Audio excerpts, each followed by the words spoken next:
इमरान खान अकेले पड़ने वाले हैं। पाकिस्तान के पूर्व प्रधानमंत्री की परेशानियां ख़त्म नहीं हो रही हैं। इमरान खान ने जिस मुल्क के लिए, जिस पाकिस्तान के लिए सब कुछ किया, अमेरिका तक से दुश्मनी ले ली, उस पाकिस्तान ने खुद इमरान खान को ही कहीं का नहीं छोड़ा है। सुकून चैन ख़त्म हो गया है। दर्जनों केसेस हैं, गिरफ्तारी का डर है, ऊपर से मौत का डर है, कोई भी आके गोली मार सकता है। पूरे पाकिस्तान में यही हाल है। इमरान खान के समर्थक भी सरकार के निशाने पर हैं। ऐसे में अब पाकिस्तान की आर्मी एक अलग बड़ी पार्टी का, जो कट्टर पार्टी जानी जाती है, मानी जाती है, TLP तहरीक लब्बैक पाकिस्तान का इस्तेमाल कर सकती है। तहरीक लब्बैक पाकिस्तान एक कट्टरवादी संस्था और ग्रुप है जिसके साथ पूरा पाकिस्तान जुड़ा हुआ है। मेरे दोस्तों, पिछले अभी कुछ साल पहले ही इस TLP ने विरोध प्रदर्शन किया था जिसमें पूरे ही पाकिस्तान में दंगे शुरू हो गए थे। कहा जाता है कि TLP में बहुत दम है। TLP ने अभी कुछ वक्त पहले कहा था कि पाकिस्तान को भीख नहीं मांगनी चाहिए, बल्कि एक हाथ में कुरान और एक हाथ में परमाणु लेकर पैसे मांगने चाहिए, यानी पूरी दादागिरी करनी चाहिए। दोस्तों, ऐसी कट्टरवादी संस्था को अब इस्तेमाल किया जा सकता है इमरान खान के खिलाफ। और यही जो TLP है, तहरीक लब्बैक पाकिस्तान, इससे पहले ये जो भी बयान किसी के खिलाफ देती है, पूरा देश उसके खिलाफ हो जाता है। कि जैसे इन्होंने हुजूर का अपमान किया है, इन्होंने इस्लाम का अपमान किया है, इन्होंने हमारे सहाबा का अपमान किया है, बस उसके बाद पूरा देश उसके खिलाफ हो जाता है। अब कहा जा रहा है कि पाकिस्तान के आर्मी जो है अब TLP का इस्तेमाल करके TLP से इमरान खान पर बड़े इल्ज़ाम लगवाएगी और इसके बाद TLP इमरान खान के ख़िलाफ़ सड़कों पर उतर जाएगी। और TLP का इतना रौब है कि TLP अगर इमरान खान के ख़िलाफ़ बयान दे देगी तो इमरान खान के तमाम समर्थक पूरी तरह से TLP की तरह ही हो जाएंगे और इमरान खान का साथ छोड़ देंगे। अब ये तो TLP जाने, इमरान खान जाने और इमरान खान के समर्थक जाने कि क्या ये सच में होने वाला है। देखना तो अब यही है, क्योंकि इमरान खान की मुसीबतें लगातार बढ़ती जा रही हैं। इन तमाम चीज़ों के बीच पाकिस्तान के बड़े शहर पेशावर में मोटरसाइकिल के अंदर एक बम फिट था। हमलावर ने बम फिट किया हुआ था, ब्लास्ट हुआ और एक की मौत हो गई, 3 बुरी तरह से घायल हो गए। उधर G7 की मीटिंग में भारत के प्रधानमंत्री मोदी पहुंचे और इस दौरान उन्होंने पाकिस्तान और चाइना को, कहा जा रहा है कि धमकी दे दी। धमकी देते हुए साफ साफ सीधे अक्षरों में मोदी ने कह दिया कि अब हमसे अगर रिश्ता ठीक करना है तो पाकिस्तान को अपने हालात सही करने होंगे, पाकिस्तान को कदम आगे बढ़ाना होगा, बॉर्डर पर तनाव कम करना होगा। हम अपनी सुरक्षा के लिए, अपनी रक्षा के लिए, अपने आत्मसम्मान के लिए कुछ भी करने को तैयार हैं, मुंह तोड़ जवाब देने को तैयार हैं। उधर चाइना के साथ भी हमारे रिश्ते अच्छे होने के लिए पहले चीन को भी नरम होना पड़ेगा, बॉर्डर पर अपनी नीयत को सीधा करना होगा। यानी दबे अल्फाजों में मोदी जी ने कह दिया है कि आपका जैसा रुख होगा हमारा वैसा ही तेवर होगा। इसी G7 के अंदर जो मीटिंग हो रही है, जो जापान के हिरोशिमा में हो रही है, मेन जो बड़ी बात हो रही है वो ये कि रूस पर पूरी तरह से पाबंदी लगा दी जाए। रूस पूरी दुनिया में डायमंड का बड़ा कारोबार करता है, तो पूरे G7 की मीटिंग में यही जोर है कि किसी भी तरह से पूरी दुनिया में रूस के डायमंड का बिजनेस ठप कर दिया जाए और जितनी ज़्यादा पाबंदियां रूस पर लगाई जा सकती हैं लगाई जाएं। यही नहीं, ईरान के न्यूक्लियर प्रोग्राम को लेकर भी G7 काफ़ी परेशान नज़र आया। G7 के देशों को भी यही टेंशन है कि ईरान कहीं ना कहीं ऐसा ना हो कि परमाणु हथियार बना ले। वही मेरे दोस्तों, G7 की मीटिंग में ही G7 ने मिलकर, अब G7 में कौन कौन से देश हैं वो भी क्लियर कर देता हूं, क्योंकि आपके सर में दर्द हो गया कि ये G7 क्या है। G7 में Canada, France, Germany, Italy, Japan, America और UK शामिल हैं। भारत G7 की मीटिंग में शामिल हो रहा है एज अ गेस्ट, लेकिन भारत G7 का सदस्य नहीं है।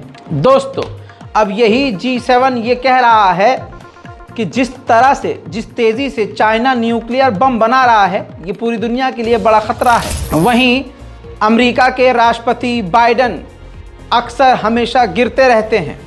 हालांकि ये कोई पहला राष्ट्रपति अमेरिका का नहीं है जो गिरा हुआ है। अमेरिका के जितने भी राष्ट्रपति आए हैं अक्सर गिरे हुए ही आए हैं, लेकिन ये फिजिकली कहीं भी गिरते रहते हैं। G7 की मीटिंग के लिए बाइडेन जब जापान के हिरोशिमा गए, वहाँ पर भी सीढ़ियों पर ये डगमगाते हुए मुंह के बल गिरते गिरते बच गए।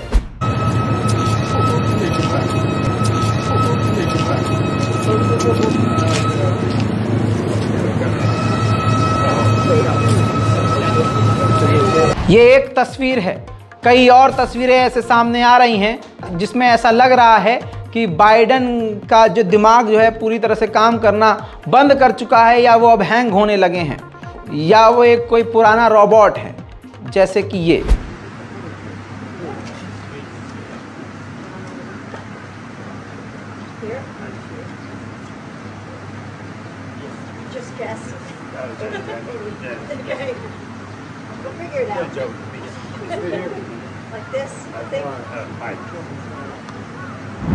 अब आपको बताऊं, हिरोशिमा में जापान में अमेरिका ने परमाणु बम मारा था, याद होगा आपको, इतना कभी इतिहास में तो पढ़ा होगा।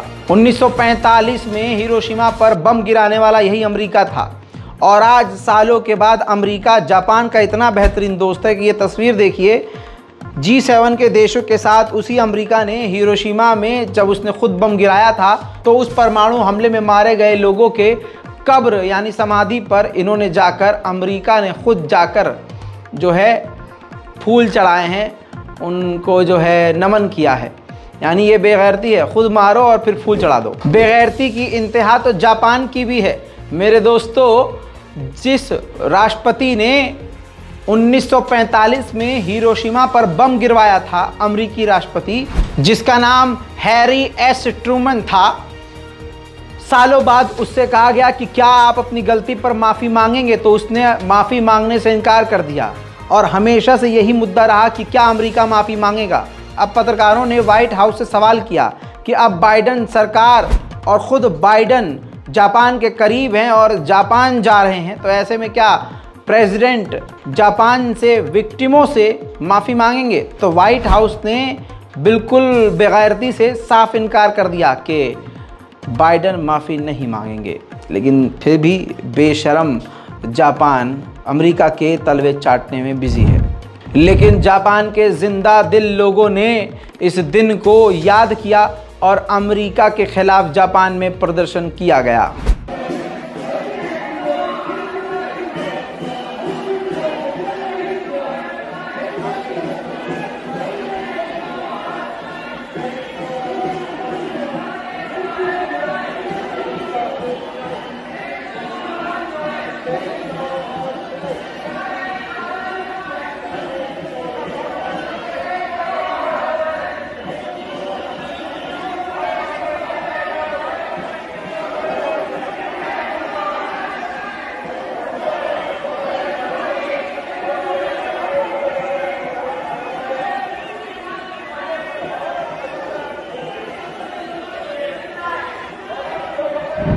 उधर चाइना ने अपनी नरमी दिखाते हुए जो ताइवान के लोगों पर पाबंदी लगाई थी, पाबंदी हटा दी है। अब ताइवान के लोग चाइना टूरिस्ट बनकर टूरिज्म के लिए जा सकते हैं, घूमने फिरने के लिए जा सकते हैं, पढ़ाई लिखाई के लिए भी जा ही सकते हैं। दोस्तों, अमेरिका फ्री फंड के हथियार भी ताइवान को दे रहा है। यानी अगर 500 बिलियन के हथियार दे रहा है तो 200 बिलियन के एक्स्ट्रा फ्री में दे रहा है, एडिशनल हथियार। तो ताइवान के जो पूर्व रक्षा मंत्री हैं, डिफेंस मिनिस्टर हैं, उन्होंने कहा है कि फ्री में जो हथियार हम अमेरिका से ले रहे हैं, ये ऐसा नहीं हो सकता कि अमेरिका फ्री में दे रहा हो। उसकी कोई ना कोई भारी कीमत वक्त आने पे हमें चुकानी पड़ सकती है। लिहाजा अमेरिका से फ्री में हथियार लेना हमें बंद करना होगा। दोस्तों, वो तूफ़ान साइक्लोन म्यांमार में अभी भी तबाही मचा रहा है। वो जो साइक्लोन आया था, उस तूफ़ान से, समुद्री तूफ़ान से, उस ख़तरनाक तूफ़ान से लगभग 145 लोग और लगभग 8.5 लाख लोगों को तुरंत इमरजेंसी में मदद की ज़रूरत है। लेकिन देखना यह है कि अब और कितना बुरा हाल इस म्यांमार का होगा। म्यांमार वही देश है जिसने कुछ साल पहले जहां पर मुसलमानों का कत्लेआम किया था। जिन लोगों ने आर्मी के साथ मिलकर मुसलमानों का वहां कत्लेआम किया था, आज पिछले 2 साल से वही आर्मी वहां के आम गैर मुस्लिमों को कुत्ता बनाकर मार रही है, जिंदा जला दे रही है और लड़कियों और महिलाओं का बलात्कार करके मार दे रही है। फाइटर जेट से उन पर बम गिरा रही है। ये पहला अजाब। अब दूसरा कुदरत का अजाब, जब मिलिट्री कूप पूरे म्यांमार में है और सेना और जनता के बीच गोलीबारी और बमबारी हो रही है, तो समुद्री तूफान से 8.5 लाख म्यांमार के आम नागरिकों को इमरजेंसी में तत्काल रूप से ज़रूरत है मदद की। दोस्तों, एक वीडियो के ज़रिए म्यांमार के एक आम नागरिक ने समझाया है कि एक खाली जगह, ये देखिए इस जगह सामने जहाँ ये हाथ करके बता रहा है, यहाँ पूरा गांव बसता था, लेकिन तूफान के बाद पूरा ये रेगिस्तान हो चुका है, सब कुछ मिट चुका है। अब नॉर्थ कोरिया ने खुद कहा है कि साउथ कोरिया अमेरिका मिलकर नॉर्थ कोरिया के बेहद करीबी इलाके में फिर से एक मिलिट्री ड्रिल करने वाले हैं। नॉर्थ कोरिया ने कहा कि नॉर्थ कोरिया और साउथ कोरिया का जो बिल्कुल बॉर्डर का इलाका है वो बिल्कुल धमाके के मुहाने पर आ चुका है। यानी नॉर्थ कोरिया ने कह दिया है कि आगे आने वाला समय और ख़तरनाक हो सकता है। उधर स्पेन से बड़ी खबर, स्पेन में 8000 स्क्वायर हेक्टेयर में जंगल की आग फैल चुकी है। आग पर हफ्ते भर से काबू नहीं पाया गया है।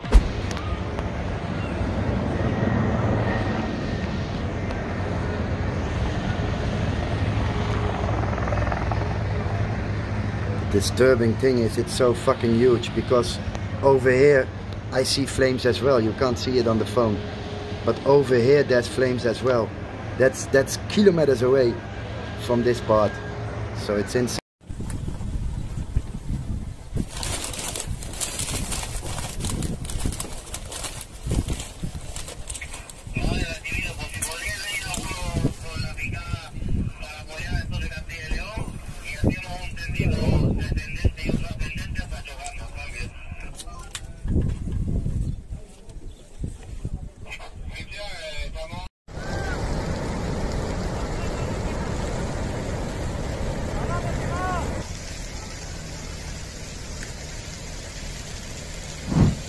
अमेरिका की एक बड़ी एजेंसी ने बड़ा खुलासा किया कि ईरान की मिसाइलों से बचने के लिए अमेरिका डिफेंस सिस्टम बना रहा था ताकि ईरान और नॉर्थ कोरिया की मिसाइलों से बच सके, लेकिन बजट की प्रॉब्लम का सामना करना पड़ रहा है। पैसे की किल्लत अमेरिका को हो रही है, जिसकी वजह से ये प्रोग्राम डिले हो गया है। उधर दोस्तों इटली का भी हाल दिखा देता हूँ। ये इटली का हाल देखिए। इटली में भी ज़बरदस्त बाढ़ आई हुई है, जिस बाढ़ से अब तक 13 लोगों की मौत हो चुकी है और लगभग 13 से 14 हज़ार लोगों को एक जगह से दूसरी जगह शिफ्ट किया जा चुका है। अब दोस्तों एक ज़रूरी सूचना, ज़रूरी ऐलान। आपकी स्क्रीन पर ये नौजवान शख्स जो नज़र आ रहा है, दिल्ली के कश्मीरी गेट के इलाके में ये लास्ट टाइम 2 दिन पहले देखा गया। नाम है इनका सैयद दानिश अली और जो ऑफिशियल आईडी में इनका नाम है सैयद नावेद अली है। आप लोगों से गुजारिश है कि इस नौजवान शख्स को ज़रा ध्यान से देखिए। रज़ाग्राफ़ी आपसे अपील करता है कि पूरे हिंदुस्तान और ख़ासकर दिल्ली में इस वीडियो को, इस सेक्शन को स्क्रीनशॉट लेकर शेयर करें, आसपास नज़र रखें। इस शख्स को देखते ही आप रज़ाग्राफ़ी के किसी भी सोशल मीडिया अकाउंट पर आकर हमें जानकारी दे सकते हैं। हमें मेल भी कर सकते हैं razagrafi@gmail.com या हमारे इंस्टाग्राम रज़ाग्राफ़ी ऑफिशियल पर आप हमें इनकी जानकारी दे सकते हैं। दोस्तों ये थी दुनिया भर की बड़ी बड़ी खबरें। इन तमाम रिपोर्ट्स पर अपनी राय कमेंट में लिखिए। चैनल को सब्सक्राइब कीजिए। जय हिंद।